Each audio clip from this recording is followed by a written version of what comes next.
Ok. Parce que comment des hommes de Dieu arrivent à flatter les gens sur TikTok, ils prophétisent matin, midi, soir, Dieu va te bénir, Dieu va te truc. Mais comment quelqu'un qui vit dans le péché dit Dieu va le bénir? Non, c'est un mensonge. Comment quelqu'un, il y a une hôtel de famille dans sa vie qui le fatigue, tu dis Dieu va te bénir comment? Comment quelqu'un qui se masturbe matin, midi, soir, tu veux lui dire Dieu va te lever, tu vas le lever comment? C'est du mensonge. Parce qu'on ne dit pas la vérité aux gens. Ils sont d'appliquer la parole de Dieu. Parce que souvent les hommes de Dieu, là, ils blaguent les fidèles. On ne peut pas prier pour quelqu'un. Quand quelqu'un suit un joug, il faut d'abord lui expliquer le joug. Après, quand tu lui expliques le joug, maintenant tu peux, quand il comprend, tu peux maintenant prier pour lui. Parce que si Dieu dit, j'honore celui qui m'honore, c'est pas moi qui exauce. Moi, je prie pour que Dieu exauce. Donc, celui qui est débuteur de la prière, ce n'est pas moi, c'est Dieu. Moi, je suis l'intercesseur. Donc, quand il fait la prière, Dieu t'exauce parce que j'ai été ton intercesseur. Maintenant, si ton fiancé a un problème avec Dieu, même si tu ne peux pas régler.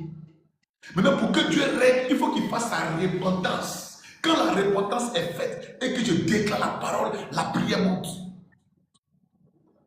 Ok. Parce que comment des hommes de Dieu arrivent à flatter les gens sur TikTok, ils prophétisent matin, midi, soir, Dieu va te bénir, Dieu va te truc. Mais comment quelqu'un qui vit dans le péché dit Dieu va le bénir? On peut prier pour lui s'il en face avec Dieu. C'est les gens que Dieu veut bénir, ils ne peuvent pas parce qu'ils sont dans le péché, ils sont dans la fornication. Donc un homme qui honore Dieu, une femme qui honore Dieu, quand tu lèves la prière vers le ciel, la prière court. En fait, la parole de Dieu là, pour que Dieu te bénisse, pour que Dieu puisse bénir quelqu'un, il s'appuie sur une parole. Pour que Dieu puisse élever quelqu'un, il s'appuie sur une parole. Pour que Dieu puisse frapper quelqu'un, c'est quand son iniquité, son péché est monté à un paroxysme. Donc on vit sur la terre, avec des codes, avec des principes.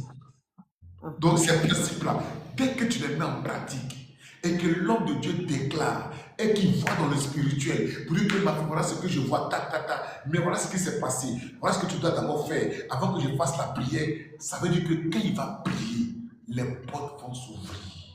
Tu as retrouvé en lui, il y a des prophéties que Dieu peut donner, et puis la prophétie peut ne pas se manifester, si la personne n'est pas en règle. On a prophétisé sur beaucoup de trucs, ce n'est pas arrivé parce qu'ils ont pensé que la prophétie c'était les ossements. La prophétie vient pour te dire voilà ce que Dieu va faire. Maintenant, quand Dieu te dit va faire telle chose, il conditionne ce qu'il te dit qu'il va faire. Le monde spirituel est régi par une classification, par des codes et par des principes. Si tu ne respectes pas les principes, même si tu es chrétien et que tu n'as pas l'autorité, ils vont te manger. Ça, c'est pas Dieu. Un homme de Dieu qui voit doit d'abord éclaircir, tracer le chemin. Dès que le chemin est tracé, maintenant tu donnes la source du problème et tu donnes la solution au problème. C'est ça qu'on appelle une vraie prophétie. Le but, ce n'est pas de prophétiser.